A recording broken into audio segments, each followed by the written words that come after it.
The text message from my mother arrived 3 days before Christmas, just as I was finishing up a major acquisition deal in my office. Emma, darling, about Christmas dinner. Perhaps it's better if you don't come this year. Your sister Olivia is bringing her new fiancé. He's a state senator, you know, and we need to maintain a certain image. You understand, right? Love, Mom. I stared at my phone, feeling that familiar ache in my chest. Even after all these years, after everything I'd accomplished, I was still the family disappointment. Sitting in my corner office on the 47th floor of the Astor building, overlooking the Manhattan skyline, I couldn't help but laugh at the irony. My mother had no idea that the struggling consultant she was so ashamed of was actually the CEO of Summit Industries, one of the largest consulting firms in North America. Miss Parker? My assistant Sarah's voice came through the intercom. The board is ready for the global tech acquisition call. Thank you, Sarah. I straightened my designer suit. Not that anyone in my family would recognize it as such.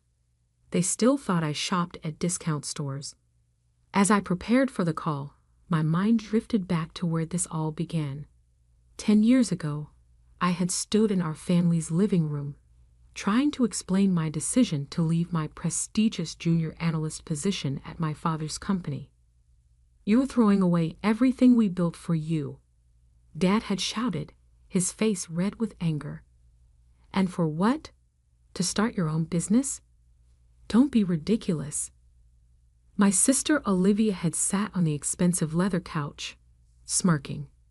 She was already a rising star at Parker Financial, our father's company, following the path that had been laid out for her since birth. "Emma's always been the rebellious one," she'd said with fake sympathy. "She just doesn't understand how the real business world works." Oh, how wrong they'd been. While they thought I was struggling with a small consulting practice, I was actually building Summit Industries from the ground up. I worked 18-hour days, sacrificed every comfort, and poured every penny I had into my company. And now, Summit Industries was worth billions, though we operated so quietly that most people had no idea who owned us, including my family, including Parker Financial. A knock on my office door interrupted my thoughts. "Miss Parker?" Sarah entered with a stack of documents. "The final contracts from Parker Financial just arrived. They're ready for your signature." Ah, yes, the contract. The delicious irony of it all. Parker Financial, my father's pride and joy, had been desperately trying to secure a partnership with Summit Industries for months. They had no idea they were essentially begging for their prodigal daughter's approval. I picked up my phone and reread my mother's text. Need to maintain a certain image. My laptop pinged with a new email from Olivia. "Emma, heard Mom texted you about Christmas. Don't take it personally. You know how important appearances are to her. Besides, Senator Richards is very particular about the company he keeps. It's really better this way. Maybe once you've made something of yourself, you can join us again. Liv." I set my phone down and looked at the stack of contracts on my desk. The partnership would be worth millions to Parker Financial. They were counting on it to fund their expansion into international markets.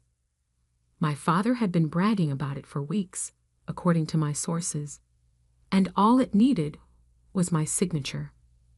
Sarah appeared in the doorway again. "Your father's on line 1. He wants to discuss the contract signing ceremony." I picked up the phone, adopting the professionally distant tone I always used when dealing with Parker Financial. "Emma Mitchell speaking." I used my mother's maiden name in business specifically to avoid detection. "Ms. Mitchell." My father's voice was eager, ingratiating, so different from the dismissive tone he used with his younger daughter. I just wanted to confirm everything's set for the signing ceremony tomorrow. This partnership means everything to our company. I thought about Christmas dinner, about Olivia's smug email, about years of being treated like a failure. Actually, Mr. Parker, I said smoothly, I've been reviewing the contracts and I have some concerns. Concerns? I could hear the panic creeping into his voice. What concerns? Everything was approved by your board. Things change, I replied. Perhaps we should discuss this in person. Why don't you bring your family to the signing ceremony tomorrow? After all, Parker Financial is a family company, isn't it? Yes, of course. I'll bring everyone. My wife, my daughter Olivia. All your daughters. I corrected him firmly. Oh, his voice dimmed slightly. Well, Emma's not really involved in the business.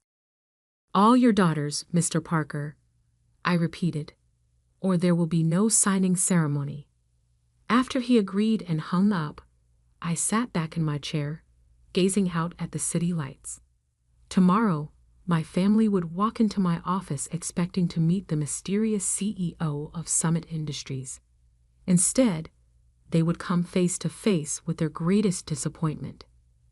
Sarah appeared one last time. Shall I prepare the conference room for tomorrow's event? I smiled, fingering the contract papers on my desk. Yes, and Sarah? Make sure the photographers are ready. I want to capture every moment when they realize exactly who they've been dealing with. As night fell over Manhattan, I stayed in my office, planning every detail of tomorrow's revelation. My family wanted to maintain a certain image. Well, they were about to learn what real success looked like, and Christmas dinner would never be the same again. The morning of the contract signing, I arrived at the office 2 hours early. The conference room on the 47th floor had been meticulously prepared. Fresh flowers arranged on gleaming mahogany tables, elegant place cards marking each seat, floor-to-ceiling windows offering a stunning view of Manhattan's skyline. Your family just arrived in the lobby, Sarah informed me, her expression carefully neutral.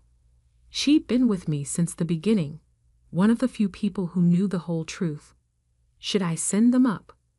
I checked my reflection in the window. Gone was the deliberately understated clothing I wore around my family. Today, I wore a crisp Armani suit, Louboutin heels, and my grandmother's vintage Cartier watch, the only inheritance she'd left me, along with her belief in my potential. No, I replied, smoothing my jacket. Had them wait. I want to make an entrance. 20 minutes later, I stood in my private elevator, watching the floor numbers tick upward. My phone buzzed, another text from my mother. Emma, where are you? Your father says it's crucial you attend this meeting. Don't embarrass us by being late. I smiled, slipping the phone back into my pocket as the elevator doors opened. Through the glass walls of the conference room, I could see them all. My father pacing nervously, my mother fixing Olivia's already perfect hair, and my sister preening in her reflection, probably rehearsing her most ingratiating smile for the mysterious CEO. Senator Richards, Olivia's fiancé, sat examining the contract papers with an expression of barely concealed boredom. He'd never met me. Olivia had made sure of that, but he was about to. I nodded to Sarah, who opened the conference room doors. Ladies and gentlemen, she announced, Ms. Emma Mitchell, CEO of Summit Industries. The silence that followed was absolute. I could hear the soft hum of the air conditioning as I walked into the room, my heels clicking deliberately against the marble floor. My mother's champagne glass slipped from her fingers, shattering on the polished table. My father's face had gone from red to white in seconds. but it was Olivia's expression that I would remember forever.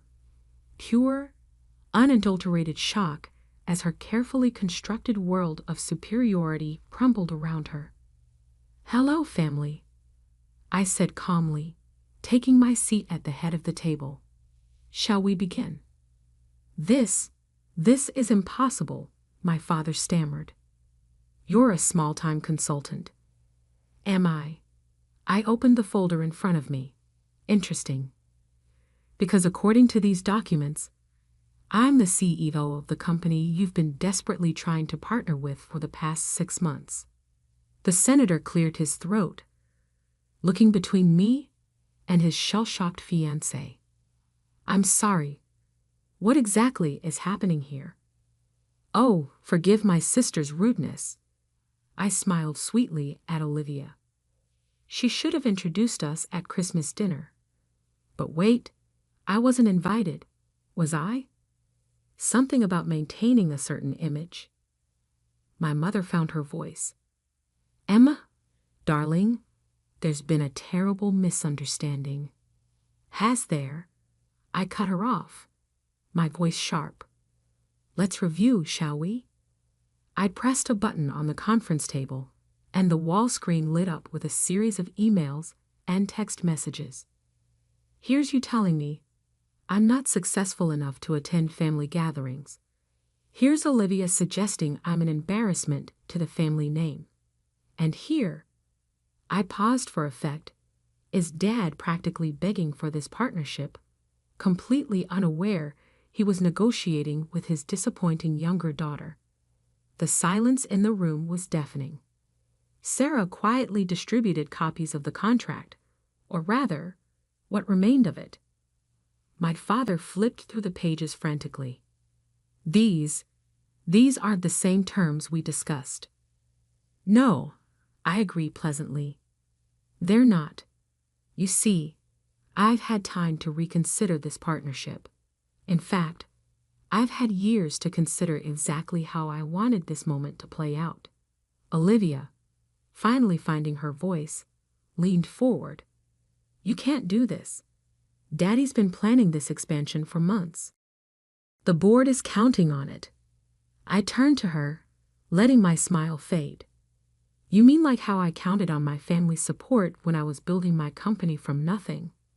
Like how I counted on being treated with basic respect at family gatherings?"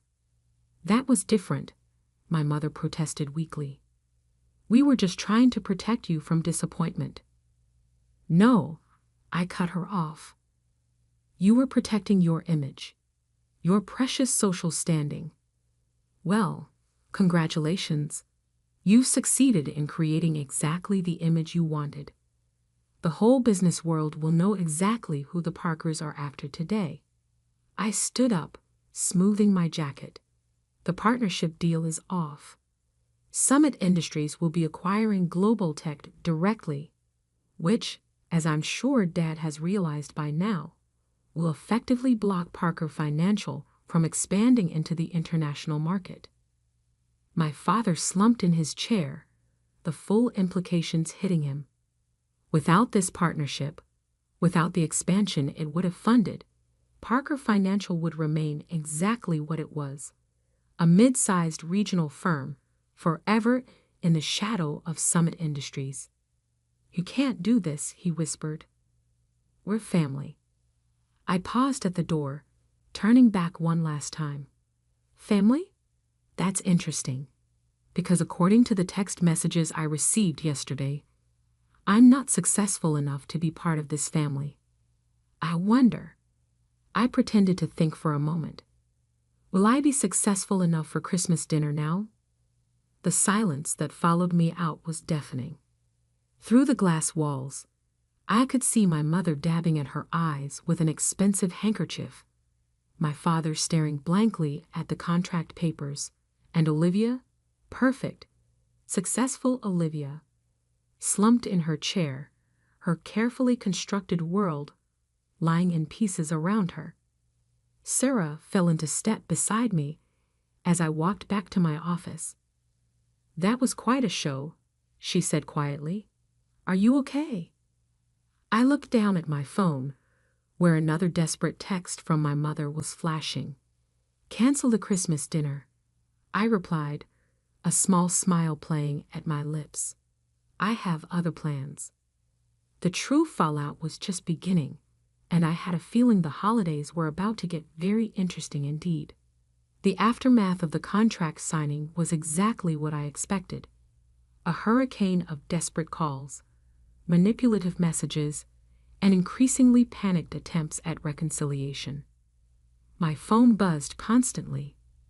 "Emma, sweetheart, we need to talk about this as a family. Mom, you're destroying everything I built. Dad, can't we discuss this like rational business people? Olivia." I ignored them all while Summit Industries proceeded with the Global Tech acquisition. Without the partnership, Parker Financial's stock price began to drop. The business news was ruthless. Parker Financial, low CSCRUCYAL PA, uncanny HI. BUHG, Summit Industries. FANILYDRAMA failed MERGER. Parker stock PLUNET as international expansion PANSEOLNATS.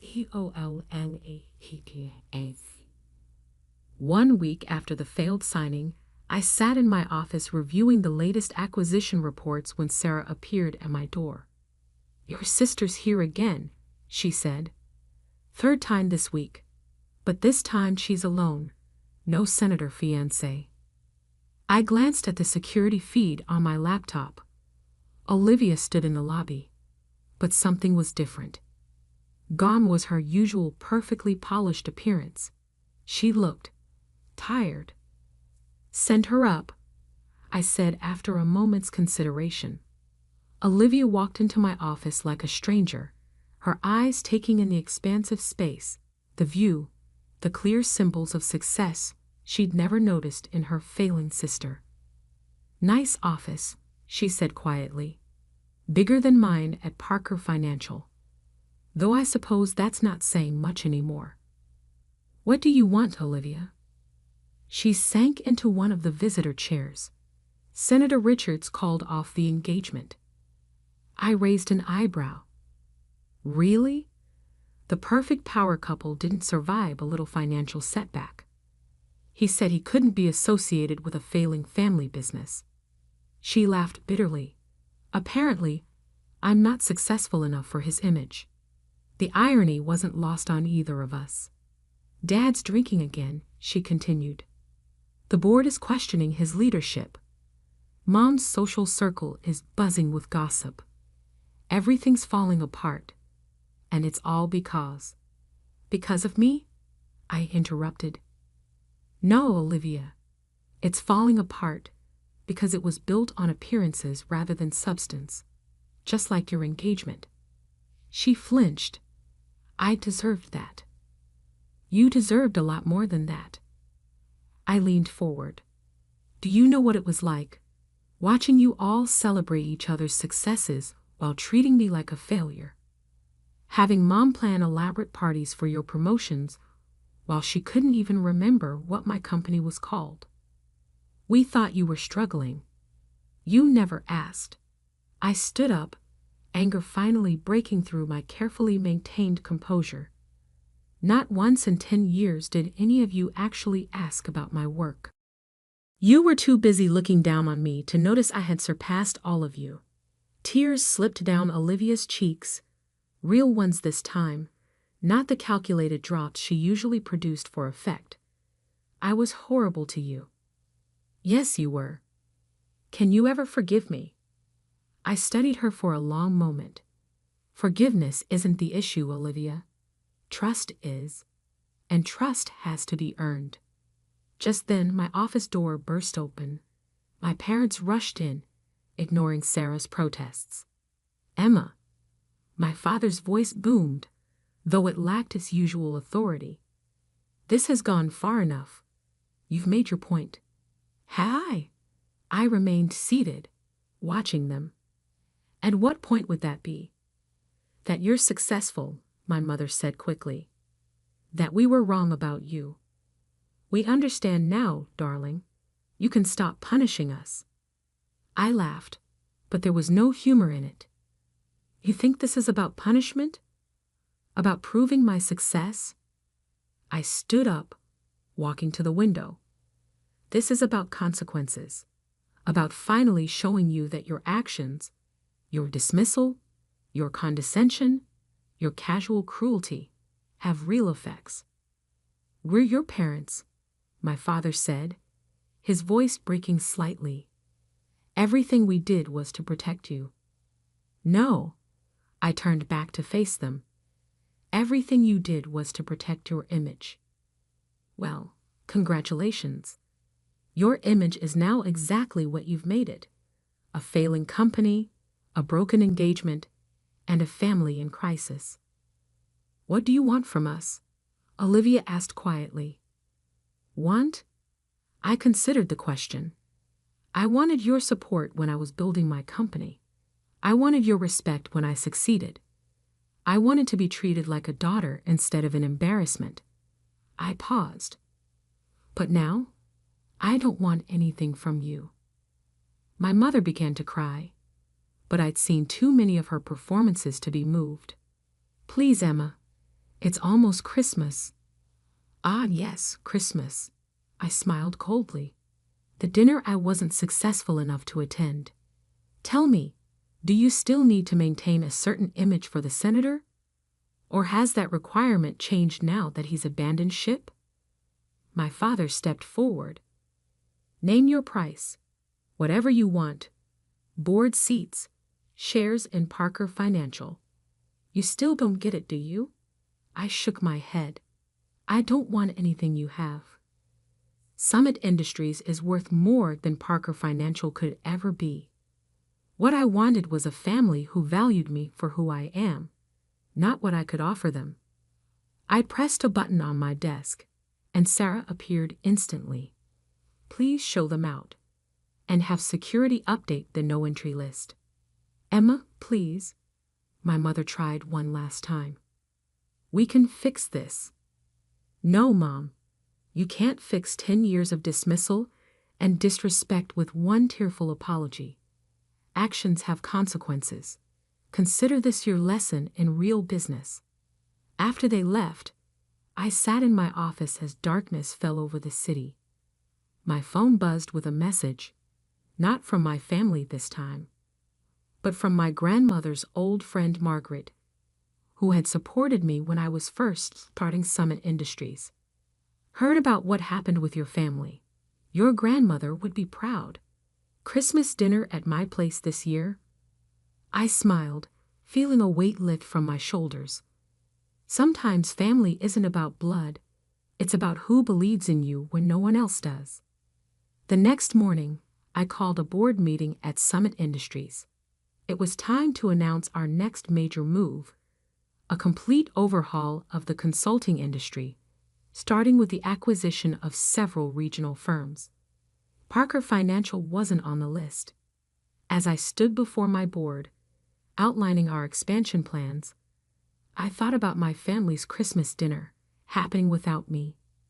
They would sit around their expensive table, picking at their perfect meal, trying to maintain their precious image. Meanwhile, I would be building something real, something lasting, not just a successful company, but a life where I never had to pretend to be less than I am. A week later, a small package arrived at my office. Inside was my grandmother's old business card holder with a note from Margaret. She always said you'd outshine them all. Looks like she was right. I placed the card holder on my desk, a reminder that success isn't about who accepts you at your peak, but who believed in you from the beginning. My family had wanted to maintain a certain image. Well, they got their wish, just not the image they'd hoped for. And me, I finally had exactly the image I'd earned.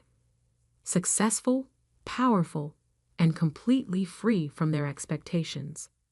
The next time someone asked about my family, I simply smiled and said, I have a company to run.